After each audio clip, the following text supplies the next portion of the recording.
You get to create your own reality. And when do you create your own reality? Right now. Up next, it's time for Brad versus TikTok, my segment where I take on the craziest and cringiest videos from the Clock app. Get ready to lose some brain cells with me because this TikToker actually thinks that being delulu, aka delusional, is the solution to life's problems. This is why being delulu is the solulu.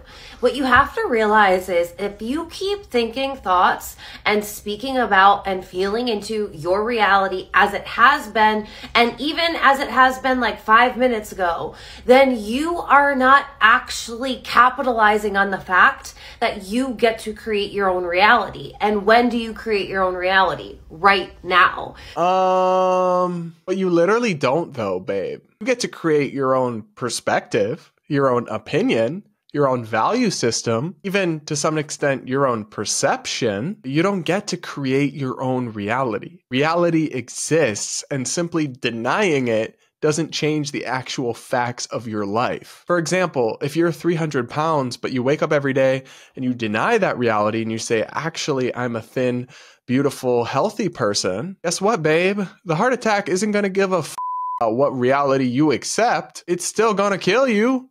So what you have to realize is how you're speaking to yourself, how you're thinking about yourself and your life, how you are showing up for your life right now. This is the most important thing. So when you put your blinders on and you stop paying attention to how life has been, you stop focusing on the circumstances that you don't want, you start feeling into, speaking about, and thinking about your reality exactly how you want it to be, that is when your reality changes so quickly. Okay, so this is the part where maybe she kind of has a point if you replace the word reality with attitude. If your attitude is super negative and you're always focusing on the bad things and not the good things, and you're not forward thinking about what you want to achieve, that absolutely could be bad and it could be holding you back. But to frame it as reality is what I don't get, unless you're seriously saying that there isn't an objective reality and you just can create your own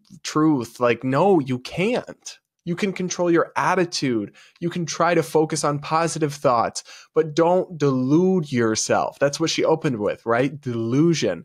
Delusion is not a solution, folks. I know it's funny and it's fine to say that as a meme, like LOL, delulu, but it's not okay to actually take this approach. And you see this a lot with the TikTok people talking about manifesting things. Like if you just think about it and dream about it a lot, it will happen for you. Like, no, babe, that's not how life works. And you're not helping people by giving them this kind of Fruit Loop crazy town advice. This is my challenge for you today. Today, I only want you to think thoughts that align with the reality that you want to live in. I only want you to speak about your life as if you are living in the reality that you want to be living in.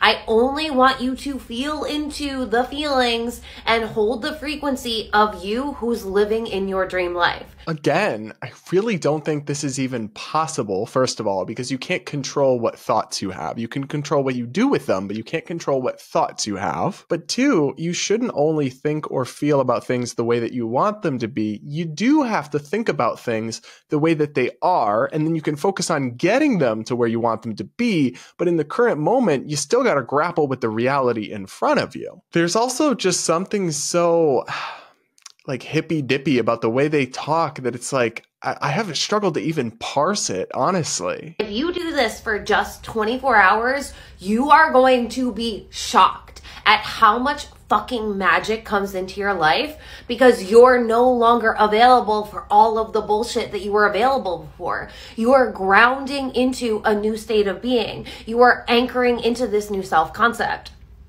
And if you want to go deeper on this, get into my self-concept masterclass because I am giving you a step-by-step process on how to dissolve your old identity, the old thoughts, the old feelings, and how to create your new identity. The reason why my clients and my students have such big shifts so quickly is I don't play in time. I play in frequency. And when you show up differently, your reality has to change because you are the one that is creating your reality from the inside out. So go to the link in my bio and grab this masterclass because it's literally so fun. So now this pisses me off for a couple of reasons, one of which is that she's making false promises to people, like magic will come into your life, things will radically change if you just start thinking a different way, and that's kind of cruel because that's not necessarily true, and so you're giving people false hope. And then, and this is the part that makes this like not just a silly rant, but actually kind of sinister, you're using this false hope and all this hippy-dippy nonsense to try to get people to give you money. That's right. The whole thing about go to the link in my bio, sign up for my masterclass.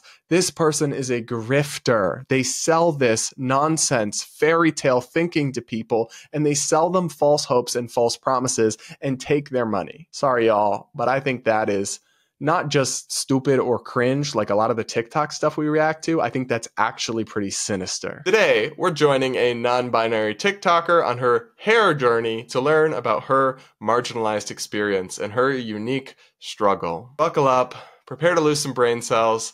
Don't forget to hit that like button, and now let's take a look at what she had to say. Let's talk about hair as a non-binary individual who has alopecia and also has sensory issues. Yes, I know that is a lot. I mean, appreciate the self-awareness at least. Hi, I'm Dee, my pronouns are they, them, I'm non-binary. I also have alopecia, and luckily right now I'm not going through an alopecia spike. I've actually had a lot of hair recovery, which is amazing. But I'm also undiagnosed autistic / neurodivergent, so I get really bad sensory when my hair hits certain stages of length. I don't know if you should be claiming to be those things if you haven't been diagnosed them. Like, those are actually pretty complicated medical situations, and you should have an expert confirm that. You shouldn't be evaluating yourself on BuzzFeed quizzes or whatever it is that you've done. It kind of takes away from people who do have these conditions and have been diagnosed with them if you're, speculating that you might have them and claiming that identity. Not sure that's great to do. Such as the one it's in right now. On top of sensory overload, I also have gender dysphoria and body dysmorphia. And when my hair hits a certain level, I don't like her. She makes me uncomfortable. Are we referring to your hair as a she/her? So you're a they, them, but your hair is a she/her. Baby girl, the math isn't mathing. But I am really trying my best to grow my hair out, to have long, luscious hair as a non-binary individual, because your hair length does not equal your gender identity. But I'm struggling because I'm at that point where I want to cut my hair because it's touching places I don't like and it's just making me feel dysphoric. As I said, I am non-binary and I also have gender dysphoria, and a lot of my dysphoria has always revolved around my hair. For as long as I can remember, my hair has been a huge part of me that makes me feel dysphoric, or a huge part of me that makes me feel good. If I'm having a good hair day, I'm going to have a good day in general. If my hair is not playing ball that day, I'm not going. I have been known to not go to events because my hair is making me so uncomfortable. So it'd be easy to laugh at or mock this person, but I really don't want to do that. First, alopecia can be a struggle. I'm sorry you're going through that. I know a lot of people can relate. I'm glad that it seems to be doing better, like you mentioned. But to be clear though, if your hair and discomfort over your hair is stopping you from going out in public or doing basic adult functioning, I'm not saying this to be mean, right? You actually need to get help. That's actually a serious problem. And TikTok isn't the place to go, just using it as an open diary to the world to get people to, I don't know, shower you with sympathy. You need to get professional help because that is not a condition or a state that you should be in mentally and emotionally as a full-grown adult woman. But also a few years ago, I actually had my first ever alopecia spike, as I call it. So I have alopecia where I lose small patches of my hair. But unfortunately, with alopecia and the alopecia I have, I will probably have this for the rest of my life. When it first happened, I was obviously so upset. I was so dysphoric. I hated how I looked, and it was just the worst experience ever. I was a young individual at the time. I wasn't out as non-binary, and my hair was everything to me because it allowed me to hide from the world in a sense, as well as, feel myself. Luckily my hair grew back, which is very common with the alopecia that I have, but unfortunately it will always come back, and when it comes back even worse. So when I had my next alopecia spike, which was in 2023, it was bad. There was more patches than there had ever been before. At this time I had just shaved my head for the very first time, and it was just, I hated having a shaved head. I know some people love it, I hate it on myself. And then having alopecia on top of that, I had to hide my hair and my head quite a lot, so I wore a lot of hats and bandanas in this phase of my hair journey. I feel really dysphoric because I didn't really know who I was. I didn't feel comfortable in who I was. I didn't feel like my hair aligned with my gender identity. Oh gosh. I didn't feel like my hair aligned with my gender identity. I really don't know what that means. I don't know. Maybe I'm crazy, but I just feel like it's fine for males or females, or both the two sexes, to have any kind of hair, and it doesn't actually determine their gender. But I haven't been on a hair journey, so I don't know. Maybe I'm missing something. Then luckily my hair started growing back, and I decided I'm going to grow my hair out, and we are at this stage now from a shaved head in 2023. I absolutely love having a fringe. A fringe for me is so comforting, it feels so empowering, but it also feels so gender. Huh?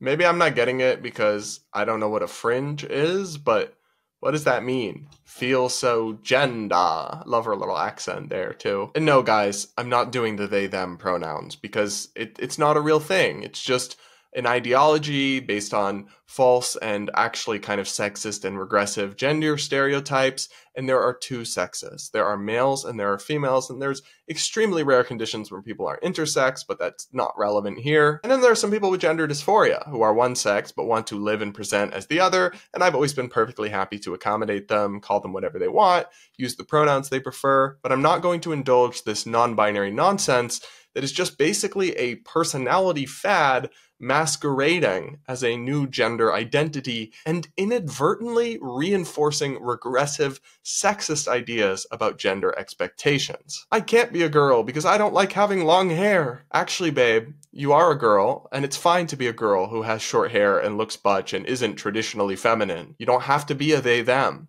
It's okay to be a girl and be different. And if you're arguing otherwise, you're not actually the progressive one, my friend. Anyway, let's go back and try to finish this one up.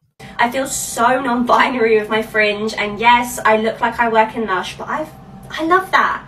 And having the colourful hair at the front is something that I speak about in another video, but being able to have pink hair just feels like such a moment for me as somebody who told themselves they wasn't allowed to have pink, they wasn't allowed to go near anything femme or girl coded because I was non-binary and I had to be androgynous. It feels amazing to be able to reclaim little girly things or things that are girl coded, such as this silly little thing that I'm obsessed with. You don't see it yet? You don't see your own sexism creeping out, your internalized sexism? You're saying that liking pink is girly. What are we? On the playground? Are we 8 years old? I wear pink. I like pink. Pink is a cool, bright color, and I'm still a man, and there's nothing inherently feminine about wearing pink or liking pink. And again, you sound like a regressive sex stereotypes person, and yet you think you're on like the cutting edge of gender, but you're just not, babe. Oh my god. My hair started growing out, and I decided, okay, how can I make it into a hairstyle that feels gender affirming, that feels non-binary, that feels neutral, that feels androgynous, that feels all these kind of things. And I've fallen on this haircut, a blunt front fringe with some little side pieces, a shaved undercut, and that's it. And I absolutely adore my hair at the moment. And of course I still have bad days when I haven't dyed my hair recently.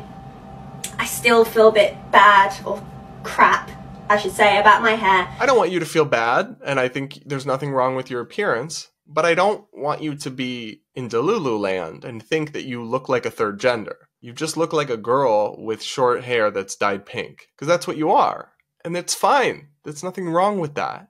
If that's you, if that's how you express yourself, power to you. But again, it doesn't make you this magical, special, unicorn third thing. And it's not to be lumped in with genuine people who struggle from gender dysphoria, or gay people like myself who, you know, we're not really born this way. It's more complicated than that, but we love who we love and we can't change it. Your personality fad, your attempt to join in on the oppression Olympics is not synonymous with us. It's not akin to us. And you're actually discrediting us by trying to lump yourself in with us. No, thank you. No, thank you. But on most days, I absolutely love my hair. And I do love this blend of the girly pink with the front fringe, but then the harsh undercut. I just think it's the perfect non-binary haircut for me, and I absolutely love it. But the last thing from me in terms of hair, as I I said before, hair length does not equal your gender identity. Okay, so hair length doesn't equal your gender identity. But also, you found the perfect non-binary haircut. Make it make sense. But I totally understand if you feel dysphoric about your hair length and don't feel yourself with your hair length. I'm at that point where I just need it to grow or I need to cut it all off, and I'm going to grow it. I will. Hair can mean a lot for non-binary and trans individuals, but also neurodivergent individuals. Hair can make us feel great, or hair can make us feel absolutely terrible. So do whatever feels right for you to make you feel comfortable and make you feel euphoric and joyful. That was rough, y'all. That was rough. Right now, what would make me feel euphoric and joyful is to close out of the browser that I have her up in and never, ever, ever view any content from her page or about her hair journey ever again. You're welcome. I know you sick people out there, you little devils, you enjoy this. You enjoy watching me suffer. You enjoy watching me lose brain cells in real time, and you're munching your popcorn wherever you are, laughing at me and my suffering and my pain. So I hope you feel good about that. Hope that you sleep good at night. That's a really good Christian way to laugh at my suffering, huh? Isn't it? The things I do for you all. Anyway, I'll leave it there for Brad versus TikTok for today. If you got a kick out of this, don't forget to hit that like button. Comment with your thoughts. What do you think about this woman's hair journey?